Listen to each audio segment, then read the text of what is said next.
Hello guys, welcome back again to my channel bersama saya Hansen di sini dan seperti biasanya setiap harinya saya akan buatkan video seputar cryptocurrency. Apa kabar kalian hari ini semuanya? Semoga dalam keadaan yang baik-baik saja. Teman-teman, di video hari ini saya kembali pengen melakukan update full mengenai beberapa chart yang berkorelasi terhadap Bitcoin. Sekaligus juga tentunya di akhir video nanti kita bakalan bahas dari segi price action di Bitcoin, kira-kira apa yang sedang terjadi dan apa yang bisa kita expect untuk beberapa waktu mendatang. Kalau misalnya kalian tertarik tentang semua itu, stay tune terus sampai akhir video. Sekarang kita bakalan mulai dari CoinMarketCap terlebih dahulu. Per hari ini secara global market cap kripto berada di angka 1,27 triliun dolar atau naik sekitar 1,03%. Nah, di top 10 coin sendiri kita melihat hampir semuanya berwarna hijau, satu-satunya yang merah itu cuma Tron, sisanya mengalami kenaikan 0, sekian persen hingga kurang lebih 3%, sekaligus menjadikan Solana hari ini sebagai top performer dengan kenaikan 3,62% menuju 32,90 dolar. So, itu adalah outlook sementara dari beberapa top coin yang ada. Sekarang kita langsung aja masuk ke update chart hari ini. Nah, teman-teman, saya pengen awali dari chart dollar index terlebih dahulu. Nah, untuk teman-teman yang mengikuti saya dari lama, harusnya sedikit banyak sudah mengetahui lah apa yang saya ekspektasikan terjadi di dollar index dan sudah saya bahas mungkin dari berbulan-bulan yang lalu. Yaitu adalah saya expect yang kita lihat di sini, ini sampai detik ini ya teman-teman, saya masih merasa senario ini masih mempunyai potensi yang cukup besar untuk terjadi. Artinya, saya masih expect semua yang kita lihat di sini itu adalah percobaan fake out dan kemudian kita akan start untuk kembali drop dan membuat lower low baru. Ini masih ada senario yang menurut saya mempunyai probability yang besar cukup besar untuk terjadi. Tetapi teman-teman, awalnya saya hanya mengira bahwa dolar indeks itu hanya akan nyampe ya kurang lebih ke sekitaran area 107 di sini. Dan kemudian kita akan start untuk kembali drop ke bawah. Walaupun bukan tidak mungkin senario ini terjadi, tapi untuk sekarang probabilitasnya berkurang, di mana kita akan langsung strike down dari area di sini. Alasannya sesimpel karena saya udah jelaskan juga ini di video terakhir ketika kita lakukan update juga soal dollar index, adalah beberapa hari atau beberapa minggu ke depan akan sangat menjadi krusial kita pantau dollar index. Kenapa? Karena kalau misalnya yang kita lihat adalah semacam konsolidasi di atas area ini, maka itu memperbesar chance bahwa rupanya dolar index masih pengen mengalami kenaikan lebih lanjut sebelum mungkin kita akan mendapatkan at least semacam koreksi besar atau bahkan kembali reverse dan membentuk lower low baru. Nah, ini adalah senario yang bagi saya sekarang mempunyai chance lebih besar untuk terjadi, yaitu adalah kita akan melihat dolar index untuk short term cenderung masih akan bullish terlebih dahulu. Kenapa? Karena teman-teman, pertama, kita mendapatkan ada breakout dari area resistance. Kedua, diikuti konsolidasi. Yang ketiga, kita sepertinya juga sudah breakout dari area konsolidasi tersebut. Sehingga agak ada 3 indikasi yang ditunjukkan di sini bahwa dolar index sepertinya bersiap untuk kemudian membentuk higher high baru. Nah, targetnya di mana? Kalau misalnya kita pengen melanjutkan kenaikan, targetnya menurut saya adalah di area ini, teman-teman. Ini adalah kedua area yang kemungkinan bakalan dituju. Maksimal adalah di sekitaran area 108,3. Ini menurut saya akan menjadi area yang sangat krusial. Ini adalah areanya. Saya geser sedikit. Oke, ini. Seperti ini, teman-teman. Oke. Ini adalah area yang kemungkinan next bakalan dituju oleh dolar index. Tetapi saya expect kemudian ketika kita nyampe ke area tersebut akan ada at least semacam koreksi atau bahkan kita bisa saja memulai reversal ke bawah dan membuat lower low yang baru. Tentunya hal ini masih akan sangat jauh gitu ya. Cuman senarionya saya jelaskan terlebih dahulu supaya teman-teman punya gambaran bahwa midterm saya mempunyai ekspektasi inilah yang terjadi gitu. Tapi kalau untuk short term, karena memang ada beberapa indikasi yang tadi saya sebutkan, maka saya merasa short term masih akan bullish, tapi untuk midterm saya masih tetap stay di kubu yang bearish. Nah, baru akan mengkhawatirkan bagi saya apabila kita kemudian break dari area ini dan juga start kembali konsolidasi seperti yang kita lihat di sini. Maka itu berarti kita akan kemungkinan mendapatkan percobaan untuk kembali ke area high terakhir di 114 di sini atau bahkan jebol ke area high yang baru. Nah, tentunya ini adalah senario yang paling tidak ideal yang kalau misalnya kita merupakan seorang investor cryptocurrency mau gitu. Kenapa? Karena kalau misalnya kita melihat dolar indeks performanya terus-menerus bullish, biasanya pengaruhnya akan langsung ke stock market US yang biasanya bakalan performanya negatif. Dan kalau misalnya kita lihat secara historis, biasanya teman-teman in general ketika dolar indeks performanya baik, stock market performanya jelek, Bitcoin juga performanya bakalan jelek. Walaupun beberapa hari belakangan kita bisa katakan, atau mungkin 1-2 minggu belakangan, untuk pergerakan Bitcoin itu korelasinya tidak terlalu besar jika kita bandingkan dengan stock market dan juga dolar indeks. Oke, tapi itu baru 1-2 minggu terakhir, di mana tidak seperti biasanya kita melihat stock market US itu terus melakukan koreksi, tapi justru Bitcoin mengalami rally dan breakout dari sebuah range.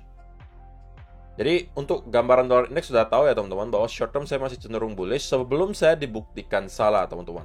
Nah, invalidasinya apa? Semua skenario datang dengan invalidasi. Invalidasinya adalah jika kita kemudian mampu mendapatkan closing di bawah area 104 di sini, maka itu kemungkinan akan menginvalidasi skenario di mana kita akan menuju ke area 108. Dan kalau kita kemudian justru membuat semacam bearish continuation pattern, ini adalah kemudian pertanda lagi dari Bitcoin bahwa yang kita lihat di sini adalah fake out, dan sepertinya memang kita hanya akan sampai ke area 107 di sini dan kemudian kembali reverse ke bawah.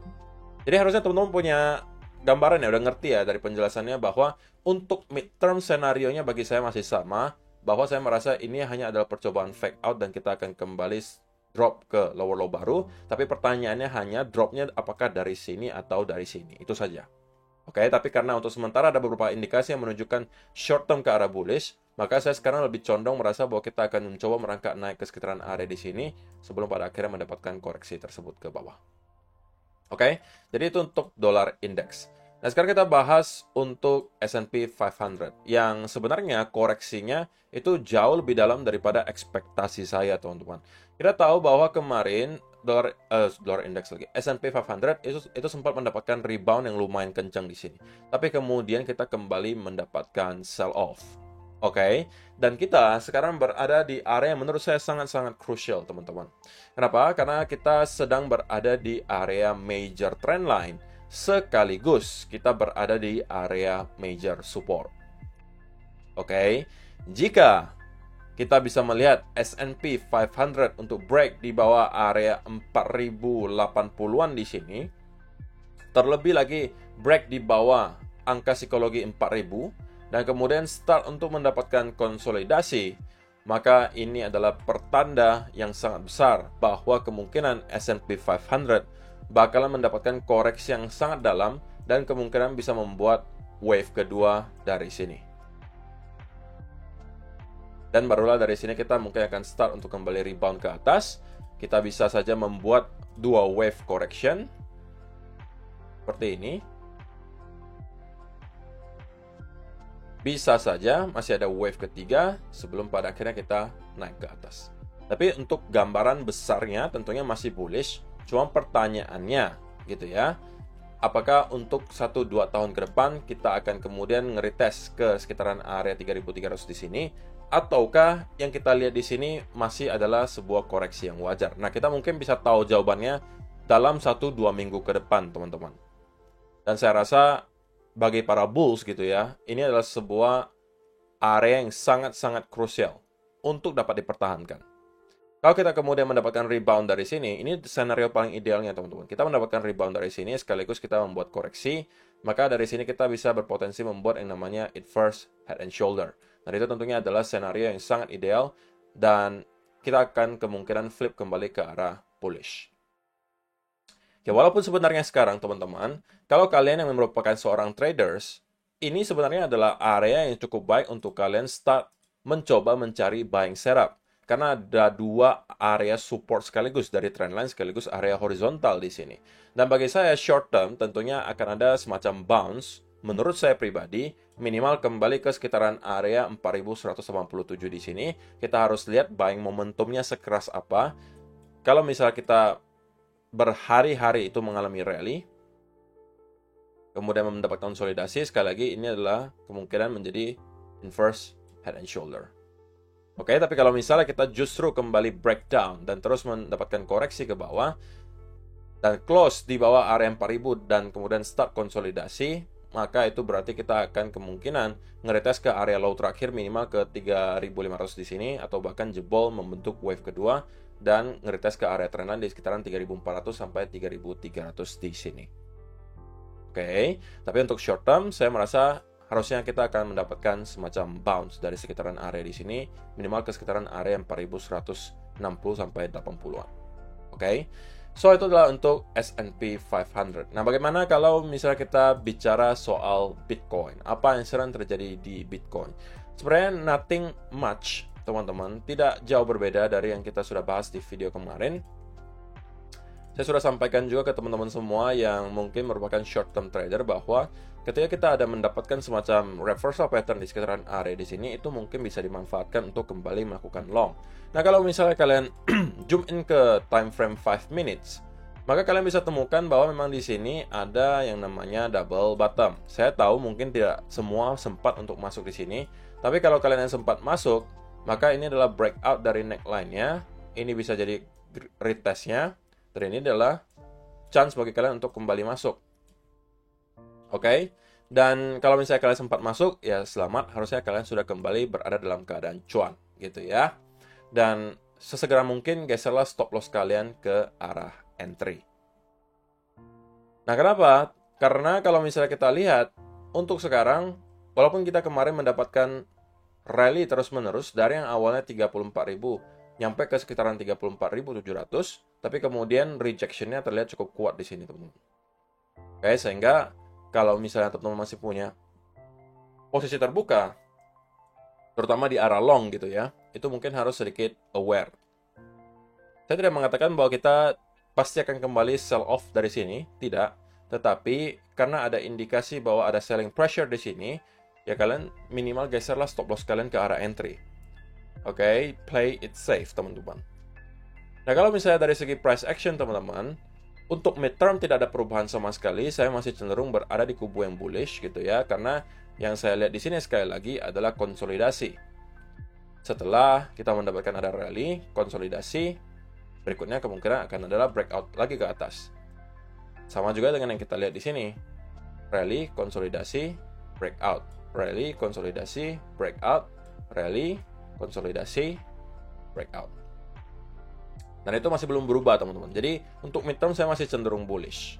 Jadi tidak ada perubahan di situ. Tapi untuk short term, teman-teman, untuk short term, saya masih harus mengatakan saya masih cenderung sedikit skeptis gitu ya dengan pergerakan Bitcoin di sini. Artinya apa? Bahwa kalau misalnya kita lihat sekarang, pattern-nya itu masih belum jelas gitu. Saya masih belum berani mengatakan bahwa ini adalah potensial misalnya ascending triangle. Saya juga belum berani mengatakan bahwa ini adalah double top. Saya juga belum berani mengatakan bahwa ini adalah potensial triple top. Karena ketiganya toh belum tervalidasi, teman-teman. Masing-masing mempunyai validasinya. Kalau misalnya kita mau katakan ini sebagai double top, maka neckline-nya ada di sini, teman-teman. Atau kalau kalian yang agresif, neckline-nya di sini. Ini adalah neckline dari double top-nya. Kalau misalnya kalian mau sell berdasarkan double top di sini. Mau dikatakan triple top pun di sini, tetap saja neckline-nya akan ada di sini, teman-teman. Kita juga belum jebol di bawah area tersebut. Mau saya katakan ascending triangle, titik sentuhnya juga belum terlalu banyak. Oke, kita baru ada 1, 2 di sini. Saya perlu lebih, teman-teman. Oke? Dan kalau misalnya yang kita lihat berikutnya adalah kemudian beberapa sentuhan lagi seperti ini, maka bagi saya baru tervalidasi senario ascending triangle ini. Maka dari itu, teman-teman, untuk sementara gitu ya, untuk sementara ini masih daerah abu-abu bagi saya. Oke? Ya walaupun sekali kita bisa aja dapatkan setup short term di sini ya, tapi untuk swing-nya saya masih merasa belum mendapatkan ada sesuatu yang terlalu meyakinkan gitu dari segi pattern. Tapi kalau misalnya kalian sudah sempat beberapa kali keluar masuk di sini, ya kalian harusnya juga dapat lumayan lah cuannya gitu, teman-teman. Jadi nggak perlu lagi buru-buru untuk kembali masuk ke market. Setelah kita kemarin sudah mendapatkan beberapa setup, teman-teman. Pertama saya masih ingat setupnya adalah yang di sini. Saya katakan ini adalah masih short gitu ya. Kemudian ketika kita breakout di sini, saya katakan ini potensial short term long, targetnya minimal ke 34.400. Ini juga sudah tercapai. Yang kemarin juga saya sampaikan, kalau ada reversal pattern di sini, ini kemungkinan bisa dijadikan setup. Dan ini juga harusnya kalian sudah sempat take profit. Jadi ada 3 setup yang profit secara sekaligus. Dan untuk sekarang tidak ada lagi setup baru yang menurut saya bisa dimanfaatkan. So, apa yang harus kita lakukan? Ya, kalian pasti sudah tahu. Wait and see terlebih dahulu. Sampai clue berikutnya datang dari market, kita baru ikuti lagi kira-kira mau market ke sebelah mana. Ketika setupnya kembali datang, kita baru kembali manfaatkan. Jadi kalau sebelum hal tersebut terjadi, ngapain dong kok? Ya udah disabarin aja dulu teman-teman. Kenapa? Karena di sini masih daerah abu-abu bagi saya. Patternnya juga belum jelas, price actionnya juga belum terlalu jelas. So kita nggak perlu mencoba-coba untuk menebak dan mendahului market. Jadi intinya untuk sekarang saya merasa Bitcoin masih akan cenderung sideways teman-teman, dan mencoba untuk membuat salah satu pattern yang tadi kita sebutkan. Untuk sementara, chance-nya menurut saya paling besar adalah semacam ascending triangle. Baik, kita bakalan melihat apakah itu benar mungkin dalam beberapa hari mendatang. So, saya rasa itu saja yang perlu saya sampaikan di video hari ini, teman-teman. Sekali lagi, sabar itu juga adalah salah satu key atau kunci untuk kalian yang merupakan traders untuk bisa sukses long term. Ketika kalian tidak menemukan ada setup yang sesuai dengan keinginan kalian, ketika kalian melihat kondisi market yang kemungkinan tidak menentu, please jangan buru-buru untuk masuk ke market. Terima kasih untuk kalian yang sudah menonton sampai selesai video hari ini. See you in the next video. Bye-bye.